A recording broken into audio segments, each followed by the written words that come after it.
ആവേശത്തിലെ രംഗണ്ണനൊക്കെ വന്ന പോലെ വിനയ് ഫോർട്ട് വരുന്നു അങ്ങനെ ഒരു നമ്മുടെ ഒരു പാവപ്പെട്ട പടം സിനിമ നന്നാകുക എന്ന് പറയുന്നതാണ് ഫസ്റ്റ് പ്രയോറിറ്റി. ഒരു കഥാപാത്രം എത്ര മനോഹരമായിട്ട് ഒരു പൊട്ടപ്പടത്തിൽ അവതരിപ്പിച്ചിട്ട് ഒരു കാര്യമില്ല. എൻ്റെ കഥാപാത്രം പറഞ്ഞു കഴിഞ്ഞാൽ ഒരു കോമഡിയൻ അല്ല. ഇയാള് എന്ത് തല്ലിപ്പൊളി പരിപാടി ചെയ്യുമ്പോഴും ഇയാളോട് ആളുകൾക്ക് സ്നേഹം ഉണ്ടാകും, ഹ്യൂമർ വർക്കാണ്, അങ്ങനെയുള്ള ഒരു പരിപാടിയാണ്. ലുക്മാനും വേറൊരു ആക്ടറിന്റെ പേര് പറഞ്ഞു, ഇവരാണ് എന്നുള്ള പറയാം. അപ്പം ഞാൻ പറഞ്ഞു നല്ല പരിപാടിയാണെന്ന് മജു, നമ്മൾ ഇത്ര വർഷം ഒരുമിച്ച് എന്നിട്ട് താനും തന്നെ കാസ്റ്റ് ചെയ്യാമെന്ന്. ഞാൻ പറഞ്ഞു മജു, നിങ്ങൾ എൻ്റെ അടുത്ത സുഹൃത്താണ്, നിങ്ങളുടെ സിനിമ നന്നാകേണ്ടത് എൻ്റെയും കൂടി ആവശ്യമാണ്. എന്നെ നിങ്ങൾ ഈ റോളിൽ കാസ്റ്റ് ചെയ്യുകയാണെങ്കിൽ ഞാൻ കട്ടപ്പണി എടുക്കും, നിങ്ങൾ പറയുന്നത് എന്തും ചെയ്യും. അപ്പൻ എന്ന സൂപ്പർ ഹിറ്റ് സിനിമയ്ക്ക് ശേഷം മജു എന്ന സംവിധായകൻ്റെ മാജിക് തന്നെയാണെന്ന് തോന്നുന്നു പെരുമാനി എന്ന സിനിമ. കാരണം ട്രെയിലർ കണ്ടപ്പോഴാണെങ്കിലും ഒരു ഗ്രാമീണ പശ്ചാത്തലമാണ് മജു ഈ സിനിമയിൽ കൊണ്ടുവരാൻ നോക്കുന്നത്. അപ്പോൾ എങ്ങനെയാണ് പെരുമാനി പ്രേക്ഷകരിലേക്ക് എത്താൻ പോകുന്നത് വിനയ് ഫോർട്ട്? അപ്പൻ കുറച്ചുകൂടി ഈ പറയുന്ന പോലെ കുറച്ചും കൂടി ഒരു OTT ഓഡിയൻസിനൊക്കെ തൃപ്തിപ്പെടുത്തുന്ന പോലത്തെ ഒരു പ്രദേശത്ത് നടക്കുന്ന പോലത്തെ ഒരു സിനിമയാണല്ലോ. അതിലും ഭയങ്കര കോണ്ടന്റ് ഓറിയൻറ്റഡ് സിനിമയായിരുന്നു. പെരുമാനിയിലേക്ക് വരുമ്പോൾ ഇത് കുറച്ചും കൂടി തിയേറ്ററിക്കൽ സിനിമയാണ്. സിനിമയുടെ തുടക്കം മുതൽ തന്നെ ഈ പറയുന്ന പോലെ ഇതിൻ്റെ ഒരു ക്യാൻവാസിനെ കുറിച്ചിട്ടുള്ള ധാരണ ഉണ്ടായിരുന്നു. അല്ലെങ്കിൽ ഇതിൻ്റെ ഒരു പറയുന്ന പോലെ ഇതിൻ്റെ ഫ്രെയിമിങ്ങും അതിൻ്റെ ഒരു എൻറ്റയർ സിനിമയുടെ ഡിസൈൻ ചെയ്തിരിക്കുന്നത് തിയേറ്ററിക്കൽ വാച്ചിന് വേണ്ടിയിട്ടാണ്. അപ്പോൾ ഇതൊരു ഇമാജിനറി ഗ്രാമവും അവിടെയുള്ള ഭയങ്കര പെക്യൂലിയർ ആയിട്ടുള്ള മനുഷ്യരും അവരുടെ ജീവിതവും അവരുടെ പ്രശ്നങ്ങളും തമാശയൊക്കെ പറയുന്ന ഭയങ്കര ഒരു കമേഴ്ഷ്യൽ. ഇപ്പം അപ്പൻ എന്ന സിനിമ OTT പ്ലാറ്റ്ഫോമിലേക്കാണ് എങ്കിലും മജു എന്ന ഡയറക്ടറിന് ഒരു വലിയൊരു അക്സെപ്റ്റൻസ് കിട്ടിയൊരു സിനിമ തന്നെയായിരുന്നു. അപ്പം എങ്ങനെയാണ് മജു എന്ന ഡയറക്ടറുടെ ആ ഒരു ഡയറക്ടർ മാജിക് എന്നൊക്കെ പറഞ്ഞാൽ? ഒന്ന്, മജു എൻ്റെ ഭയങ്കര അടുത്ത സുഹൃത്താണ്. ഞങ്ങൾ 3-4 വർഷമായിട്ട് വേറൊരു പരിപാടിയുമായി ബന്ധപ്പെട്ട് ചർച്ച ചെയ്യും, റെഗുലർ മീറ്റിങ്ങും ഫോണിലൊക്കെ സംസാരിക്കുന്ന. അപ്പോൾ മജുവിൻ്റെ ഏറ്റവും വലിയ സ്ട്രെങ്ത് എനിക്ക് തോന്നിയിട്ടുള്ളത് ഈ ഒരു വേൾഡ് ക്രിയേറ്റ് ചെയ്യാനുള്ള കഴിവുണ്ടല്ലോ. നമുക്ക് പരിചിതമല്ലാത്ത അല്ലെങ്കിൽ നമുക്ക് അറിഞ്ഞുകൂടാത്ത ഒരു ലോകത്തേക്ക് നമ്മളെ കൂട്ടിക്കൊണ്ട് പോകാനും. ഇപ്പോൾ പെരുമാനി എന്ന് പറയുന്നൊരു ഗ്രാമം, അവിടുത്തെ മനുഷ്യരുടെ കൾച്ചർ, അവരുടെ ഫുഡ് ഹാബിറ്റ്സ്, അവരോട് കൊടുക്കുന്ന വസ്ത്രം, അവരുടെ ഓരോ രീതികൾ, അവരുടെ മ്യൂസിക്, അവരുടെ പ്രശ്നങ്ങൾ എന്നൊക്കെ പറഞ്ഞിട്ട് വേറൊരു ലോകം ക്രിയേറ്റ്, അത് ഭയങ്കര ഡെപ്തുള്ള കൾച്ചറലി റൂട്ടഡ് ആയിട്ടുള്ള തരത്തിലുള്ള റൈറ്റിംഗ് പാറ്റേൺ ഉണ്ട്. അതാണ് മജുവിൻ്റെ ഏറ്റവും വലിയ സ്ട്രെങ്ത് എന്നാണ് എനിക്ക് തോന്നിയിട്ടുള്ളത്. ഒരു നോവൽ വായിക്കുന്ന പോലെ ഒരു ഒറ്റയിരിപ്പിന് നമുക്ക് വായിച്ചു തീർക്കാൻ പറ്റും. അതെ അതെ. അതുപോലെ തന്നെ ഈ പെരുമാനിയുടെ ഫസ്റ്റ് ലുക്ക് പോസ്റ്റർ വന്ന സമയത്താണെങ്കിലും എല്ലാവരുടെയും ലുക്ക് ആ സിനിമയിൽ ആ ഒരു പോസ്റ്ററിൽ തന്നെ വ്യത്യസ്തമാണ്. കാരണം വിനയ് ഫോർട്ടിനെ ഇപ്പൊ കാണുന്ന പോലെയല്ല ഒരു ലുക്ക് മൊത്തത്തിൽ മജു അങ്ങ് മാറ്റിയെടുത്തു. ഇപ്പം സണ്ണിച്ചനെ ആണെങ്കിലും അല്ലെങ്കിൽ ഓരോരുത്തരെ ആണെങ്കിലും രാധികേനെ ആണെങ്കിലും എല്ലാവരും ദീപേനെ ആണെങ്കിലും എല്ലാം മൊത്തത്തിൽ ലുക്ക് മാറ്റിയിട്ടുണ്ട്. അപ്പം എന്താണ് ഈ ഒരു ലുക്ക് കൊടുക്കാൻ? പെരുമാനിയിലെ കഥയാണോ? എന്താണ് കഥ പറയുന്നത്? ഇതൊരു സാങ്കല്പിക ഗ്രാമമാണ്. എന്നാൽ നമ്മളിപ്പോൾ പറയുമ്പോൾ ഒരു ബഷീറിയൻ, വൈക്കം മുഹമ്മദ് ബഷീറിൻ്റെ ഒരു ചെറുകഥയൊക്കെ വായിക്കുമ്പോൾ കിട്ടുന്നൊരു സുഖമുണ്ടല്ലോ. അല്ലെങ്കിൽ നമ്മളിപ്പോൾ ഒരു മാജിക്കൽ റിയലിസം വന്നു, അല്ലെങ്കിൽ ഒരു വെസ് ആൻഡേഴ്സൻ്റെ സിനിമയെന്നോ, അങ്ങനെ പല ഇൻസ്പിറേഷൻ എനിക്ക് ഫീൽ ചെയ്തിട്ടുണ്ട് ഇതിൻ്റെ പല ഭാഗങ്ങളിലായിട്ട്. അപ്പോൾ അതുകൊണ്ടിട്ട് തന്നെ ഈ ഓരോ കഥാപാത്രവും പെക്യൂലിയറാണ്. ഇപ്പം നമ്മുടെ ഉടുപ്പായാലും അല്ലെങ്കിൽ ഈവൻ ആ സ്വർണ്ണപ്പല്ലോ അല്ലെങ്കിൽ ഒരു തുണിയോ എല്ലാം അതുപോലെ തന്നെ ഒരു കാറുകളുടെ വണ്ടികളുടെ ആണെങ്കിലും ഇപ്പൊ നമ്മൾ ആ പോസ്റ്റർ നോക്കുവാണെങ്കിൽ തന്നെ ഒരുപാട് എലമെന്റ്സ് ആഡ് ചെയ്തിട്ടുണ്ട്. അപ്പൊ അതൊക്കെ എന്താണ് സിനിമയിൽ? ഇത് ഒരു സിനിമയുടെ ഭാഗമാണ്. ഈ പറയാം നമുക്ക് പരിചിതമല്ലാത്ത എന്നാൽ ഭയങ്കര ഇൻട്രസ്റ്റിംഗ് ആയിട്ടുള്ള മനുഷ്യർ ജീവിക്കുന്ന ഭയങ്കര ഇൻട്രസ്റ്റിംഗ് ആയിട്ടുള്ള ഒരു ഗ്രാമത്തിലേക്ക് നമ്മളെ കൂട്ടിക്കൊണ്ടുപോകുന്ന പോലത്തെ ഒരു സിനിമയാണ്. അതുപോലെ പറയാതിരിക്കാൻ പറ്റില്ല, ബോസാൻഗോ ഇറങ്ങിയ അതിന്റെ പ്രസ് മീറ്റിംഗിന്റെ സമയത്ത് തന്നെ വിനയ് ഫോർട്ടിന്റെ ആ ഒരു ലുക്ക് ഭയങ്കര വൈറലായിരുന്നു. അപ്പൊ തന്നെ പറഞ്ഞിരുന്നു ഈ ലുക്ക് മജു പറഞ്ഞിട്ടുണ്ട് ഇത് തന്നെ മെയിൻറ്റെയിൻ ചെയ്യണം, അതുകൊണ്ടാണ് ഞാൻ ഈ ലുക്കിൽ തന്നെ അത്രയും ഡെഡിക്കേറ്റഡ് ആയിട്ടാണ് വിനയ് ഫോർട്ട് ഈ ഒരു സിനിമയ്ക്ക് വേണ്ടി കൊടുത്തിരിക്കുന്നത്. അപ്പൊ ഈ സിനിമയിലും ഇപ്പൊ ലുക്ക് വെച്ചിട്ടാണ് നമുക്ക് ലുക്ക് പോസ്റ്റർ കണ്ടപ്പോൾ തന്നെ ഒരു ഫണ്ണി എലമെന്റ് ഒളിഞ്ഞിരിക്കുന്നുണ്ടെന്ന് ട്രെയിലറിലൊക്കെ മനസ്സിലായിട്ടുണ്ട്. കാരണം ആ ട്രെയിലർ ത്രൂ ഔട്ട് നോക്കുവാണെങ്കിൽ അതിലെല്ലാവരും അമ്പരന്ന് നിൽക്കുന്ന സമയത്ത് ഒരാൾ മാത്രം ചിരിക്കുന്നുണ്ട് ട്രെയിലറിൽ. അത് നോട്ട് ചെയ്തിരുന്നു, അത് വിനയ് ഫോർട്ടാണ്. അപ്പം ഞങ്ങൾക്ക് ആ ഒരു ഫൺ എലമെന്റ് കിട്ടുമായിരിക്കും. എന്ത് ക്യാരക്ടറാണ് വിനയ് ഫോർട്ട് അതിൽ ചെയ്യുന്നത്? എൻ്റെ കഥാപാത്രം പറഞ്ഞു കഴിഞ്ഞാൽ ഒരു കോമഡിയൻ അല്ല. നമുക്കൊരു പക്ഷെ പറയുമ്പോൾ ആൻറ്റഗോണിസ്റ്റ് ആണെന്നൊക്കെ പറയാം. പക്ഷേ ഈ പറയുന്ന ബീങ് ആൻ ആക്ടർ മജു നമുക്ക് തന്ന ചലഞ്ച് എന്താണെന്ന് വെച്ച് കഴിഞ്ഞാൽ ഇയാൾ എന്ത് തല്ലിപ്പൊളി പരിപാടി ചെയ്യുമ്പോഴും ഇയാളോട് ആളുകൾക്ക് സ്നേഹം ഉണ്ടാകണം, ഹ്യൂമർ വർക്ക് ആകണം, അങ്ങനെയുള്ളൊരു പരിപാടിയാണ്. സിനിമയിൽ ചിരിക്കാനുള്ള ഒരുപാട് നമ്മളിപ്പോൾ പറയുന്ന പോലെ ഒച്ചപ്പാടുണ്ടാക്കി ചിരിക്കുന്ന പോലത്തെ ഒരു ചിരിയാണോ എന്ന് അറിഞ്ഞൂടാ. പക്ഷേ ഇപ്പോൾ ബഷീറിൻ്റെയൊക്കെ നമ്മൾ വായിക്കുമ്പോൾ ഉണ്ടാകുന്ന ഒരു അത് സിനിമ ത്രൂ ഔട്ട് ഉണ്ടാവും. അതുപോലെ തന്നെ ഇപ്പം വിനയ് ഫോർട്ടിൻ്റെ കാര്യം എടുക്കുകയാണെങ്കിൽ തമാശയിലായിക്കോട്ടെ അല്ലെങ്കിൽ ആട്ടം 2023 ഏറ്റവും കൂടുതൽ ഹിറ്റായി വിനയ് ഫോർട്ടിൻ്റെ കരിയറിലെ ഏറ്റവും നല്ലൊരു സിനിമയായിരുന്നു ആട്ടം. അപ്പം തമാശ ആയിക്കോട്ടെ, ആട്ടം ആയിക്കോട്ടെ, പ്രേമമായിക്കോട്ടെ, വിനയ് ഫോർട്ടിൻ്റെ ഏതൊരു സിനിമ എടുത്താലും ലുക്ക് വൈസ് ആണെങ്കിലും അല്ലെങ്കിൽ ആ ക്യാരക്ടറിന് കൊടുക്കുന്ന ഒരു ഡെഡിക്കേഷൻ പറയാതിരിക്കാൻ പറ്റില്ല. അപ്പം ഇതിലും ഈ ഒരു പെരുമാനി എന്ന സിനിമയിലും ഞങ്ങൾ അത്തരത്തിലൊരു എക്സ്പെക്ടേഷനോട് കൂടി തന്നെ തിയേറ്ററിലേക്ക് പോകാമല്ലോ അല്ലേ? നമ്മളൊരു 99% സിനിമകളും സമീപിക്കുന്നത് ഭയങ്കര ആത്മാർത്ഥമായിട്ടാണ്. പെരുമാനിയിലേക്ക് വരുമ്പോൾ മജു ഞാനും എൻ്റെ ഒരു കണക്ഷൻ പോയിന്റ്, മജു എന്നെ ആദ്യം വിളിക്കുന്നത് ഈ പെരുമാനി എന്ന് പറയുന്ന സിനിമയുടെ ഈ കഥാപാത്രം എന്ന് പറയുക ഒരു പക്ഷേ ഒരു 4 വർഷം മുമ്പൊക്കെ ആയിരിക്കും. ഈ സിനിമയുടെ ആലോചനയൊക്കെയായിട്ട് ബന്ധപ്പെട്ട് പിന്നെ ഞങ്ങൾ വേറൊരു പ്രൊജക്റ്റിൽ ലാൻഡ് ചെയ്തു. പിന്നെ ഞങ്ങൾ ആ പ്രൊജക്റ്റുമായിട്ട് അങ്ങനെയാണ് ഞങ്ങളുടെ സൗഹൃദം ബിൽഡ് ചെയ്യുന്നത്. പിന്നെ അതിന് ശേഷം മജു അപ്പൻ ചെയ്തു. അപ്പന് ശേഷം മജു ഫോൺ എടുക്കില്ല. അപ്പോൾ അതുമായി ബന്ധപ്പെട്ട് നമ്മളിങ്ങനെ ആ ഫോൺ എടുക്കാത്ത ആളാണെന്നൊക്കെ പറഞ്ഞാൽ വഴക്കിട്ട് നിന്നിട്ട് പെട്ടെന്നൊരു ദിവസം അപ്പനൊക്കെ ശേഷം ഞാൻ പുള്ളിനെ വെറുതെ വിളിക്കുകയാണ്. ഞാൻ സിനിമ റോളെന്നുള്ള വിഷയം ഞാൻ വെറുതെ ഒരു സുഹൃത്തിനെ വിളിച്ചാണ്. അപ്പോൾ മജു എന്നോട് പറഞ്ഞു ഇങ്ങനെ ഓരോ കാര്യങ്ങളൊക്കെ പറഞ്ഞിട്ടുണ്ട്, ഇതേപോലെ ചെറിയൊരു പരിപാടി ചെയ്യാൻ ആഗ്രഹമുണ്ട്, അങ്ങനെ ഒരു പരിപാടി ഓണായി നിൽക്കുന്നുണ്ട്, ലുക്മാനും വേറൊരു ആക്ടറിൻ്റെ പേര് പറഞ്ഞു, ഇവരാണ് എന്നുള്ള പറഞ്ഞു. അപ്പോൾ ഞാൻ പറഞ്ഞു നല്ല പരിപാടിയാണ് മജു, നമ്മൾ ഇത്ര വർഷം ഒരുമിച്ച് എന്നിട്ട് താനും തന്നെ കാസ്റ്റ് ചെയ്യാമെന്ന് ഞാൻ തമാശ ചോദിച്ചു. കാര്യം ഓൾറെഡി കാസ്റ്റിംഗ് കഴിഞ്ഞൊരു സിനിമയിൽ പിന്നെ നമുക്ക് എത്രത്തോളം സ്പേസ് ഉണ്ടെന്ന് എനിക്ക് അറിഞ്ഞുകൂടാ. മജു പറഞ്ഞു. അപ്പം മജു എന്നോട് പറഞ്ഞു ഇതേപോലെ ഇങ്ങനത്തെ ക്യാരക്ടർ ട്രേറ്റ്സ് ഉള്ള ഒരു പരിപാടി. ഞാൻ പറഞ്ഞു ഭയങ്കര രസമല്ലേ, അപ്പം എന്നോട് താല്പര്യമുണ്ടോ എന്ന് ചോദിച്ചു. അപ്പോൾ എനിക്ക് പകരം ചെയ്യേണ്ടിരുന്ന ആക്ടർ ഒരു 365 ദിവസം ഷൂട്ട് ചെയ്യുന്ന ഒരു ആക്ടറാണ്. അപ്പം ഞാൻ പിന്നെ എൻ്റെ മൈൻഡ് ഗെയിം തുടങ്ങിയാണ്. ഞാൻ പറഞ്ഞു മജു, ഞാൻ ഒരുപാട് സിനിമകൾ ചെയ്യുന്നില്ല, നിങ്ങളെൻ്റെ അടുത്ത സുഹൃത്താണ്, നിങ്ങളുടെ സിനിമ നന്നാകേണ്ടത് എൻ്റെയും കൂടി ആവശ്യമാണ്. അപ്പം എന്നെ നിങ്ങൾ ഈ റോളിൽ കാസ്റ്റ് ചെയ്യുകയാണെങ്കിൽ ഞാൻ കട്ടപ്പണി എടുക്കും, നിങ്ങൾ പറയുന്നത് എന്തും ചെയ്യും എന്നൊക്കെ പറഞ്ഞിട്ട് മൈൻഡ് ഗെയിം കളിച്ച് മജുവിനെ പക്ഷെ ഒരു കാര്യം ഉണ്ടോ, ഒറ്റ സംസാരത്തില് കാരണം ഇത് ടൈം എടുത്തതല്ല, ഒരു കോൺവെർസേഷനിൽ മജു ഐഡിയ പറഞ്ഞു. ഓൾറെഡി വേറെ കാസ്റ്റ് ചെയ്തിരുന്നു, അതിനുശേഷം ഷിഫ്റ്റ് ചെയ്ത് പക്ഷെ ആ ഒരൊറ്റ ഫോൺ കോളിലാണ് എനിക്ക് പിന്നീട് വിളിക്കേണ്ട വന്നില്ല. ആ ഫോണിൽ സംസാരിച്ചപ്പോൾ തന്നെ എന്നോട് ചോദിച്ചു ഇന്ന് നിങ്ങൾക്ക് ഇത്ര താല്പര്യം. അതെ, അപ്പൊ എന്നോട് പറഞ്ഞു ഇതേപോലെ അങ്ങനെയാണെങ്കിൽ ഞാൻ സംസാരിക്കട്ടെ, ഞാൻ പറയാന്ന് പറഞ്ഞിട്ട് പിറ്റേ ദിവസം തന്നെ വിളിച്ചു പറയും നമുക്ക് പോവാം, നമുക്ക് ഒരുമിച്ച് ചെയ്യാം. പക്ഷെ ഞാൻ ഭയങ്കര ഹാപ്പിയാണ്. ഞാൻ പറയുന്ന പോലെ ഈ സിനിമയുടെ ഭാഗമായി എന്നുള്ളതിൽ നമുക്ക് ഭയങ്കര ഹാപ്പിനെസ് ഉണ്ട്. നമുക്ക് എല്ലാ സിനിമകളും ചെയ്യുമ്പോൾ നമുക്കൊരു പ്രൗഡ് ഫീൽ ഉണ്ടാവില്ല. പക്ഷെ പെരുമാനി ചെയ്തതിൽ ഭയങ്കര ഹാപ്പിനെസ് ഉണ്ട്. ഒന്ന് സിനിമയുടെ ഔട്ടിൽ ഹാപ്പിനെസ് ഉണ്ട്, അതിൻ്റെ അപ്പുറത്തേക്ക് എനിക്ക് ഈ പറയുന്ന ഈ പ്രോസസ്സ് മജുവിൻ്റെ കൂടെ വർക്ക് ചെയ്ത് പ്രോസസ്സിൽ അത് ഭയങ്കര ഇൻട്രസ്റ്റിംഗ് ആയിരുന്നു. അപ്പോൾ ഞാൻ രാധികയിലേക്ക് വരികയാണ്. അതായത് ഇപ്പോൾ അപ്പൻ എന്ന സിനിമയിൽ ഒരു ബോൾഡ് ക്യാരക്ടർ ഷീല എന്ന ക്യാരക്ടറാണ് രാധിക ചെയ്തത്.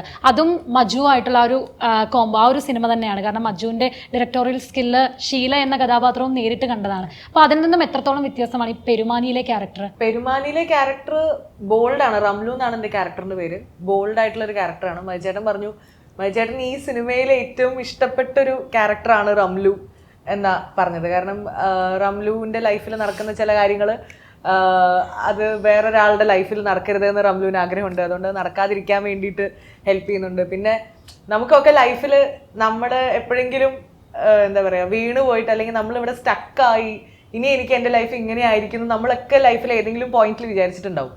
പക്ഷേ എന്തെങ്കിലും രക്ഷപ്പെടാനൊരു ചാൻസ് കിട്ടിക്കഴിഞ്ഞാൽ അതിൽ പിടിച്ചു തൂങ്ങി നമ്മൾ ആ സ്പേസിൽ നിന്ന് എസ്കേപ്പ് ആവുന്ന എല്ലാവർക്കും പറ്റണമെന്നില്ല, എല്ലാവരും അങ്ങനെ ആവണം എന്നാണ്. പക്ഷെ പലപ്പോഴും ആ പിടിച്ചു കയറി എസ്കേപ്പ് ആവാൻ പറ്റാറില്ല, നമ്മൾ അവിടെ സ്റ്റക്ക് ആയിട്ട് കുടുങ്ങി കിടക്കും. അപ്പനകത്ത് അങ്ങനെ ഉണ്ട്, അതുപോലെ പിടിച്ചുകയറ്റത്തിൽ സ്പെഷ്യലൈസ് ചെയ്യുന്നത് പിടിച്ചുകയറ്റും. അപ്പോ ഇതിലും അതേപോലെ എന്റെ ലൈഫ് ഒരു പോയിന്റിൽ സ്റ്റക്ക് ആവും. അവിടുന്ന് എനിക്ക് പിടിച്ചു കയറാൻ ഒരു ചാൻസ് കിട്ടുമ്പോൾ ഞാൻ പിന്നെ ആരെയും മൈൻഡ് ചെയ്യില്ല, സൊസൈറ്റീനെ മൈൻഡ് ചെയ്യില്ല, അല്ലെങ്കിൽ വേറെ ഒന്നിനും. എനിക്ക് എൻ്റെ ഹാപ്പിനെസ് മാത്രം ഞാൻ ഇമ്പോർട്ടൻസ് കൊടുത്ത് ഞാൻ അവിടുന്ന് ആ സിറ്റുവേഷനിൽ എനിക്ക് ഇഷ്ടമുള്ള രീതിയിലേക്ക് എൻ്റെ ലൈഫ് മാറ്റുന്ന ഒരു ക്യാരക്ടറാണ് അപ്പൻ എന്ന സിനിമ. പറയാതിരിക്കാൻ വയ്യ, അത്രയധികം ബോൾഡ് ക്യാരക്ടറായിരുന്നു, അത്രയധികം എനർജറ്റിക് ആയിട്ടാണ് ആ ഷീല എന്ന ക്യാരക്ടറിനെ രാധിക ആ സിനിമയിൽ അവതരിപ്പിച്ചത്. അപ്പം അപ്പനുമായിട്ട് കമ്പയർ ചെയ്ത് ഈ ഒരു ക്യാരക്ടറിനെ അല്ലെങ്കിൽ മജുൻ അതുപോലെ തന്നെ ഒരു ബോൾഡ് ക്യാരക്ടർ തന്നെയാണോ രാധികയ്ക്ക് തരാൻ പറ്റിയത്? ബോൾഡ് ക്യാരക്ടറാണ്, പക്ഷെ ആ ക്യാരക്ടറിന്റെ ഒരു മാനറിസംസ് അല്ലെങ്കിൽ ആ ക്യാരക്ടറിന്റെ ഒരു എന്താ പറയുക ക്യാരക്ടർ കാര്യങ്ങൾ പറയുന്ന രീതിയൊക്കെ ഷീലയിൽ നിന്ന് ഭയങ്കര ഡിഫറെൻ്റ് ആണ്. ഇത് ഈ ക്യാരക്ടർ കുറച്ചും കൂടി ലൈവ്ലി ആയിട്ടുള്ളൊരു ക്യാരക്ടറാണ് ഷീലയായിട്ട് കമ്പയർ ചെയ്യുമ്പോൾ. പിന്നെ എൻ്റെ ഇപ്പൊ രാധികയുടെ കുറെ എന്താ പറയാ ഇപ്പൊ സംസാര ശൈലിയും ഒക്കെ റംലുവിന് ഉണ്ട്. അത് സ്ക്രിപ്റ്റ് വായിച്ചപ്പോൾ തന്നെ നമുക്ക് ഫീൽ ചെയ്തു. അതായത് ഇത് ഞാനാണെങ്കിലും ഇതുപോലെ തന്നെ ആയിരിക്കും ചെയ്യുക. ഇങ്ങനത്തെ ഒരു സിറ്റുവേഷനിൽ ഞാൻ എന്നെ കൊണ്ടിട്ടാലും ഞാനും ഇങ്ങനെയൊക്കെ തന്നെ ആയിരിക്കും ചെയ്യാന്നുള്ള ഒരു ഫീലായിരുന്നു റംലു. അപ്പൊ അത് ചെയ്തപ്പോഴെനിക്ക് പിന്നെ കുറച്ചും കൂടി ഈ പറഞ്ഞ പോലെ പടം ത്രൂ ഔട്ട് ഒരു ഹ്യൂമർ ഈ പടത്തിൽ ത്രൂ ഔട്ട് അണ്ടർലൈൻ ചെയ്യുന്നുണ്ട്. എല്ലാ സിറ്റുവേഷനിലും ഹ്യൂമർ വരുന്നൊരു സംഭവം. അപ്പോൾ എനിക്ക് ഹ്യൂമർ ചെയ്യാൻ എനിക്ക് ഇഷ്ടമാണ്. പക്ഷെ എനിക്ക് അപ്പനിൽ അങ്ങനത്തെ ഒരു സ്കോപ്പ് ഉണ്ടായിരുന്നില്ല ചെയ്യാനായിട്ട്. അപ്പൊ ഇത് കിട്ടിയപ്പോൾ എനിക്ക് ഹ്യൂമർ ചെയ്യാൻ കുറച്ചുകൂടി എക്സൈറ്റിംഗ് ആണ് എനിക്ക്. ഞാൻ ദീപയിലേക്ക് വരുവാണ്. കരിക്കിലൂടെയാണ് സിനിമ ഇൻഡസ്ട്രിയിലേക്ക് വരുന്നത്. അതിനുശേഷം ഹോമ, സുലേഖ മനസ്സിൽ അങ്ങനെ ഒരുപാട് സിനിമകളിൽ അഭിനയിച്ചു. അപ്പം സുലേഖ മനസ്സിലിന് ശേഷം എനിക്ക് തോന്നുന്നു പെരുമാനിയിലേക്കായിരുന്നു എത്തിയിരുന്നത്. അപ്പൊ ഇതിലും ഒരു മുസ്ലിം ക്യാരക്ടറായിരുന്നു. അപ്പൊ എങ്ങനെ ഉണ്ടായിരുന്നു പെരുമാനി ഈ ഒരു സിനിമയിൽ അഭിനയിക്കാൻ?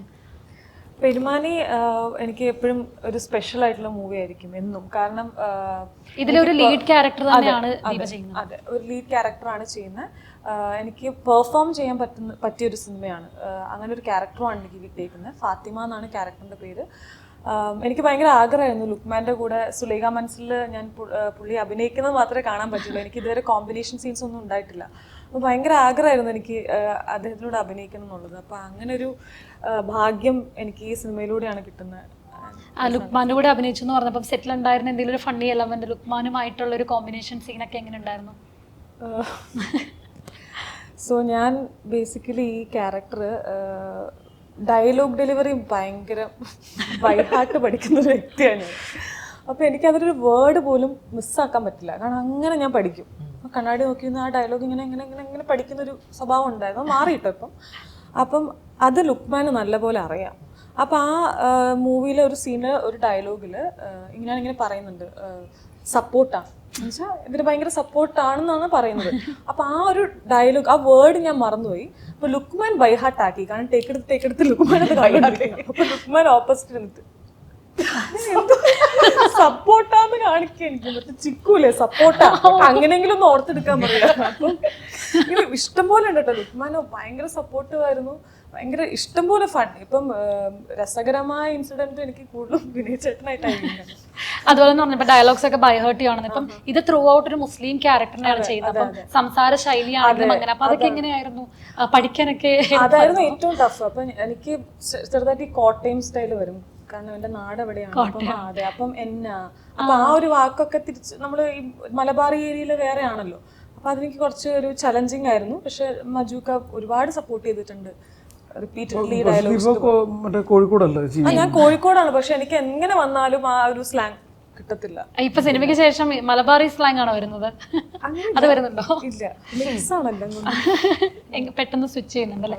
അതുപോലെ തന്നെ ഇപ്പം കേട്ടിട്ടുണ്ട് ദീപയ്ക്കാണെങ്കിൽ സ്പോർട്സ് ക്യാരക്ടേഴ്സ് ഒക്കെ ചെയ്യാൻ വേണ്ടിട്ട് വളരെ ഇൻട്രസ്റ്റഡ് ആണ് എന്ന്. കോക്കോ, ദങ്കൽ അതൊക്കെയാണോ? ഗോദ അങ്ങനെയുള്ള ക്യാരക്ടേഴ്സ്? കാരണം വേറൊരു പ്രത്യേക ഫയർ ആണ് അങ്ങനത്തെ സിനിമ ചെയ്യുമ്പോൾ. അതെന്താ അങ്ങനെ ഒരു തോട്ടിലേക്ക് അങ്ങനത്തെ ഒരു ക്യാരക്ടർ ചെയ്യണം? അതൊരു എന്താ പറയാ, അതൊരു വേറൊരു പരിപാടിയാണല്ലോ. നമുക്കൊരു വിൽ പവർ, ഒരു എനർജി അല്ലേ. അങ്ങനെയുള്ള ക്യാരക്ടേഴ്സിന് വേണ്ടി ശ്രമിക്കുന്നുണ്ടോ അതോ അങ്ങനെയുള്ളത് വരുന്നുണ്ടോ? ഇതുവരെ വന്നിട്ടില്ല. ഇന്റർവ്യൂ കഴിഞ്ഞിട്ട് അങ്ങനെയുള്ള അല്ല, ഈ സിനിമ ഇറങ്ങിയിട്ടാണല്ലോ നമ്മൾ ആക്ടേഴ്സിനെ സംബന്ധിച്ച് നമ്മളൊരു സിനിമ ഇറങ്ങുക, ആ സിനിമ വർക്ക് ആകുക, അതിൽ നിന്നാണ് അടുത്ത പ്രൊജക്ട്. അല്ല, ഇതിപ്പോ ദീപ പറഞ്ഞിട്ടുണ്ട് ദീപയ്ക്ക് അങ്ങനെയുള്ള ക്യാരക്ടേഴ്സ് ചെയ്യാൻ ഇൻട്രസ്റ്റ് ആണെന്ന്. അപ്പൊ ഇത് കേൾക്കുന്ന ഡയറക്ടേഴ്സ് ഉണ്ടെങ്കിൽ ദീപ വെയിറ്റിംഗ് ആണെന്ന്. അതുപോലെ തന്നെ ഞാൻ വിനയ് ഫോർട്ടിലേക്ക് വരികയാണ്. വിനയ് ഫോർട്ട് ക്യാരക്ടേഴ്സ് എങ്ങനെയാണ്, അല്ലെങ്കിൽ ഒരു സിനിമയുടെ കഥ കേൾക്കുമ്പോൾ ഈ സിനിമ ചെയ്യാം എങ്ങനെയാണ് ചൂസ് ചെയ്യുന്നത്? കാരണം എല്ലാത്തിലും ഡിഫറെന്റ് ആയിട്ടാണ് വരുന്നത്, ഒരേ പാറ്റേൺ അല്ല. അപ്പൊ എങ്ങനെയാണ് ഒരു കഥ കേൾക്കുമ്പോൾ ഇത് എനിക്ക് ചെയ്യാം, എങ്ങനെയാണ് ചൂസ് ചെയ്യുന്നത് ക്യാരക്ടേഴ്സിനെ? ക്യാരക്ടറിന്റെ അപ്പുറത്തേക്ക് ഞാൻ ഒരു സിനിമയെ പലപ്പോഴും ചൂസ് ചെയ്യാറില്ല.